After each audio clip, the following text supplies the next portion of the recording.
नमस्ते recording club. मैं RC Sandeep हाजिर हूँ आज 9 मई का the story of recording club part 294 लेकर के। और 9 मई को गुरुवार था। क्योंकि कहानी थोड़ी लेट चल रही है इसलिए अभी थी में काम चल रहा है। कल प्रयास था कि कहानी को पूरा किया जाए, मगर कल तबीयत भी ठीक नहीं थी और किसी निजी काम से बाहर जाना पड़ा, तो वो भी एक समस्या रही। खैर, अक्सर कई बार मेरे साथ ये होता है कि कहानी को ख़त्म कहाँ करूँ ये समझ में नहीं आता है। आज संकट ये है कि शुरू कहाँ से करूँ, क्योंकि ये जो दौर था दोस्तों, मई जून 2020 का, ये अनगिनत घटनाओं से भरा हुआ था। और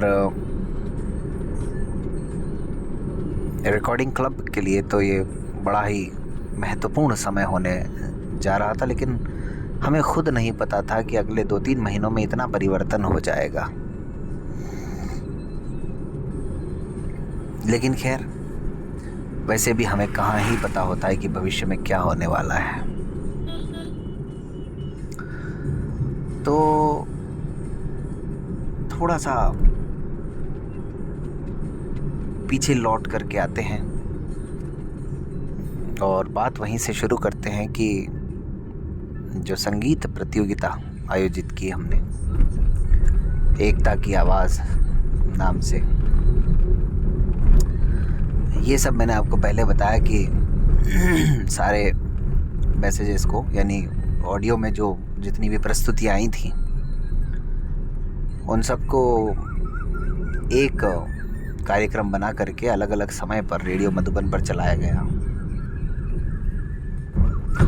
और उसके शुरू में और अंत में मुझे अलग से कुछ बोलना पड़ता था, क्योंकि बीच में तो आप गाने चला देंगे पूरे टाइम। मतलब मान लीजिए 1 घंटे का प्रोग्राम तैयार करना है, तो 50 मिनट करीब आपने 8-10 गाने रख लिए, और बीच में कुछ बोलना है, और शुरू में तो बोलना ही है कि भाई ये रेडियो मधुबन की तरफ से ये ऐसी प्रतियोगिता, और लास्ट में कुछ बोलना है। तो ये सिलसिला जब चल रहा था, जब इसके करीबन ये 5-6 दिन चला ये सिलसिला, 5-6 एपिसोड तैयार हुए अलग अलग टाइम पे। जब 3-4 एपिसोड हो गए तो एक दिन कृष्णा दीदी का मैसेज मिला मुझे,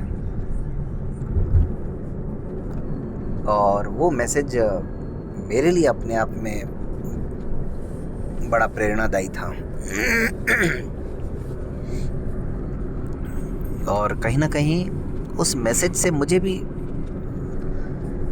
अपना आत्मविश्वास हासिल करने में या नई संभावनाओं को तलाशने का एक अवसर मिला। अगर उनका वो मैसेज नहीं आता तो मैं कभी ऐसी कोई पहल नहीं करता।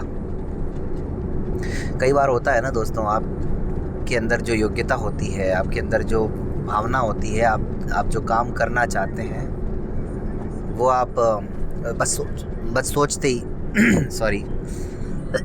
बस सोचते ही रह जाते हैं और काम हो नहीं पाता है। तो मेरे भी साथ कई बार ऐसा ही होता है। उस मैसेज में उन्होंने मुझे कहा कि संदीप भाई, इतना अच्छा बोलते हो, तो मुझे लगता है कि आपको मन की आंखों से के अलावा एक सेपरेट कोई और कार्यक्रम करना चाहिए। क्योंकि मन की आंखों से तो ठीक है, कभी शरद भाई कर लिए, कभी मैंने कर लिया, कभी आपने कर लिया, हालांकि अभी आप ही कर रहे हैं, लेकिन फिर भी हमें ऐसा लगता है, हमारी टीम को भी ऐसा लगता है कि आपको एक स्वतंत्र रूप से कोई ना कोई कार्यक्रम करना चाहिए। अब उस मैसेज को मैंने सुना, अपने काम में मैं लगा रहा, और उसके 1 वीक के बाद उनका दोबारा मैसेज आया, संदीप भाई आपने कुछ कहा नहीं, कुछ जवाब नहीं दिया। और इधर तब तक 26 मई 2020 को मैं अजमेर भी आ गया था। लगभग जैसा कि मैंने आपको पहले बताया था, 2.5 महीने अपने गांव में बिताने के बाद, अजमेर में एडमिशन होने के बाद पहली बार इतना लंबा समय वहाँ पर बिताने के बाद।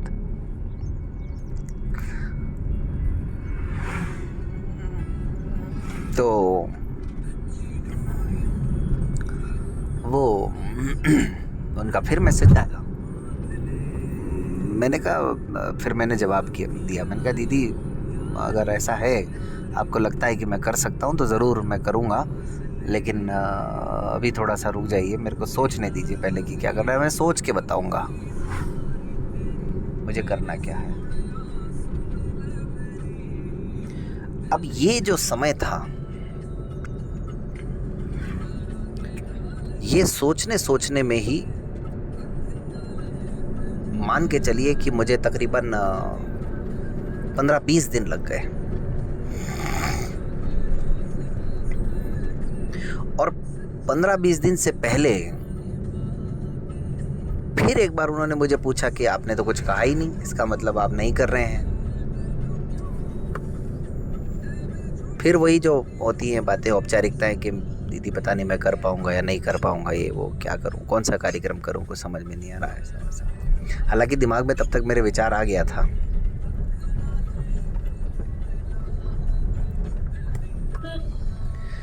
कई बार क्या होता है कि जब हम कुछ घटनाओं को देखते हैं आसपास की, या कुछ परिस्थितियों को देखते हैं, तो उसको देख कर के भी अपने मन में कई तरह के प्रश्न चल रहे होते हैं, कई तरह के विचार चल रहे होते हैं। तो मैंने उनको कहा कि ठीक है, मैं आपको बताता हूँ।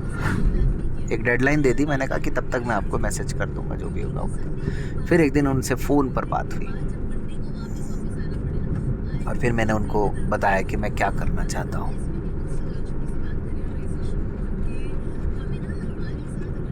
उस बातचीत के दौरान मैंने उनसे कहा कि मैं दीदी एक ऐसा कार्यक्रम करना चाहता हूँ जो पति पत्नी पर आधारित हो, और मुझे नहीं पता कि बीके जैसा संगठन इसको अलाउ करेगा या नहीं करेगा, क्योंकि बीके में तो मामला अविवाहितों का ज़्यादा है। तो फिर उन्होंने मुझे समझाया, नहीं संदीप भाई ऐसा नहीं, भले ही है वो ठीक है, लेकिन जैसे अब रेडियो मधुबन पर भी तो हम तमाम तरह के कार्यक्रम करते हैं, तो हमें जो जैसा क्षेत्र है उसमें उस तरह की फ्रीडम होती है। अभी हमारा कम्युनिटी रेडियो, अगर इसमें हम लोगों के मुद्दे नहीं उठाएंगे तो फिर इस कम्युनिटी रेडियो के होने का कोई अर्थ नहीं निकलेगा। बात ठीक है। तो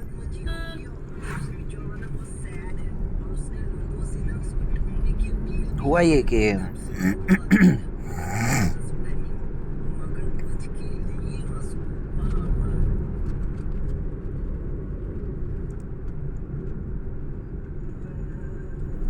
उनसे बात हुई और उनको मैंने बताया। उन्होंने कहा आप एक काम करो, मुझे वॉइस मैसेज भेजो।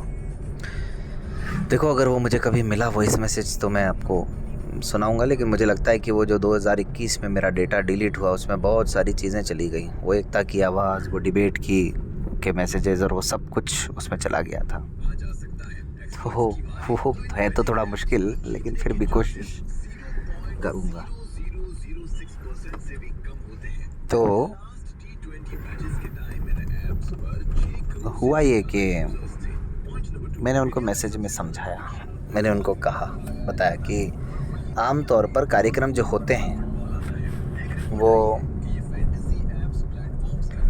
किसी की उपलब्धियों पर होते हैं। हम भी जैसे मन की आंखों से कर रहे हैं, या और लोग भी करते हैं, एक मुलाकात और इस तरह के प्रोग्राम करते हैं, लेकिन असल में रोज़मर्रा के जीवन में क्या समस्याएं आ रही हैं वो बात आमतौर पर कोई करता नहीं, और करता भी है तो बहुत मुश्किल से, कोई ख़ास ही कोई बड़े पद पर पहुंच जाए तो हो जाती हैं बातें, अन्यथा नहीं करता है। और आम व्यक्ति, एक आम दिव्यांग व्यक्ति, उसके जीवन में तो इतने संघर्ष हैं, और ख़ासकर शादी ब्याह को लेकर के तो अपने आप में इतनी समस्याएं हैं, तो उन पर बात होना बहुत ज़रूरी है।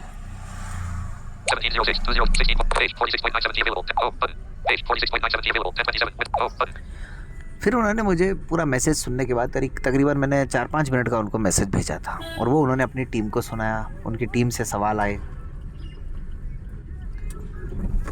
तब फिर उन्होंने मुझे वापस पूछा कि यार संदीप भाई, जो तुम कह रहे हो वो ठीक है, लेकिन ये बताओ, ये हमारी मन की आँखों से कार्यक्रम से किस तरह से अलग है? मैंने कहा, मन की आँखों से में हम उनके उपलब्धियों पर बात करते हैं, लेकिन इस कार्यक्रम में हम उपलब्धियों पर बात नहीं करेंगे। उनको विवाह में क्या दिक्कतें आई, समाज का कितना सहयोग मिला, परिवार का कितना सहयोग मिला, और मिला भी या नहीं मिला, किस तरह से उन्होंने अपने जीवन साथी की तलाश पूरी की, क्या क्या बातें उसमें देखी, उनके लिए क्या महत्वपूर्ण था। और इस पर मेरा ऐसा मानना है, मैंने उनको कहा कि कोई कार्यक्रम मैंने तो अभी तक देखा नहीं जो लगातार चलता हो। कभी कभार हो गए हों, वो एक अलग बात है बीच बीच में, लेकिन लगातार चलने वाला कोई प्रोग्राम मैंने देखा नहीं। तो फिर उन्होंने अपनी टीम में बात की, और फिर मुझे कहा कि ठीक है, ये तुम्हारा प्रस्ताव तो स्वीकार है, लेकिन अब बात आकर के रुक गई कि कार्यक्रम कब से होगा, किसके साथ होगा, और सबसे बड़ा प्रश्न, इस कार्यक्रम का नाम क्या होगा। लेकिन अब ये प्रश्न आप लोगों के लिए भी है, और उसका उत्तर मिलेगा ज़रूर। इंतज़ार कीजिए कि भाई आखिरकार कार्यक्रम का नाम कैसे तय हुआ। और फिर ऐसा नहीं है कि ये जून में 15 जून 10 जून के आसपास बातें हो रही हैं तो कार्यक्रम भी बस तुरंत हो ही गया। उन दिनों तो कुछ और घटनाएं भी घटने वाली थीं, भयंकर घटनाएं घटने वाली थीं। 29 जून 2020 का वो दिन आप सबको याद होगा। चलो, मैंने तो डेट बता दी, याद आप करिए, बाकी मैं तो बताऊंगा ही। अब 9 मई की बात कर लेते हैं। तो भाई 9 मई को रूस जो है अपना एक तरह से विजय दिवस मनाता है, क्योंकि द्वितीय विश्व युद्ध में आप सब ने वो फेमस कहानी सुनी होगी कि जर्मनी को रूस ने हराया था, और वो किस तरह से हराया था कि पहले जर्मनी को घुसने दिया, अंदर घुसने दिया, और फिर उसके बाद पीछे से अटैक किया। और वो कहते हैं कि जर्मनी पर जो जीतने का असल काम किया था वो यूक्रेन आजकल जो है वहाँ के लोगों ने किया था, और उसी यूक्रेन के साथ ही पिछले 2.5 सालों से लगभग रूस अभी युद्ध के मैदान में डटा हुआ है। भयंकर जंग चल रही है, लेकिन नतीजा कुछ नहीं निकला है। तो होता है ऐसा कभी कभी, शायद यूक्रेन को हल्के में ले लिया रूस ने। खैर, इसके अलावा मोहब्बत की निशानी ताजमहल, मुझे तो कभी जाने का अवसर मिला नहीं आज तक। कहते हैं कि 22 वर्षों में बन करके तैयार हुआ ताजमहल शाह जहां ने अपनी बेगम मुमताज़ की याद में वो ताजमहल बनवाया था। 1631 में उसका काम शुरू हुआ था, और 1653 में, लेकिन 9 मई को ही वो बन करके पूरी तरह से तैयार हुआ था। लेकिन देखिए आप, जिस मोहब्बत की निशानी को बनाने के लिए शाहजहाँ ने इतने साल इंतज़ार किया, उसके चंद महीनों में, लगभग 3 साल में, ऐसा बताया जाता है, इतिहास में है, उल्लेख है कि 1656 में तो औरंगज़ेब ने उन्हें अपदस्थ करके उनकी जगह गद्दी हथियाली थी, और लगभग 8 वर्षों तक कैद में रहे थे शाहजहाँ अपने ही बेटे के। तो ये भी एक कहानी है, होता है। लेकिन जब बात चल रही है मुग़लों की, तो मुग़लों की अधीनता जिसने जीते जी कभी स्वीकार नहीं की, और संघर्ष का दूसरा नाम महाराणा प्रताप, जिनका नाम आज भी बहुत आदर से लिया जाता है। 9 मई को उनका जन्म भी आता है, जयंती आती है। 9 मई 1540 में महाराणा प्रताप का जन्म हुआ था उदय सिंह जी के यहाँ। और महाराणा प्रताप तो खैर प्रसिद्ध हैं ही हैं अपनी जीवटता की वजह से, लेकिन देखिए आप, उस महानायक का घोड़ा भी फेमस है। जितने वो फेमस है उतना ही उनका घोड़ा चेतक भी फेमस है। तो ये है, इसलिए महाराणा प्रताप फिर 1597 में उनका निधन हो गया था।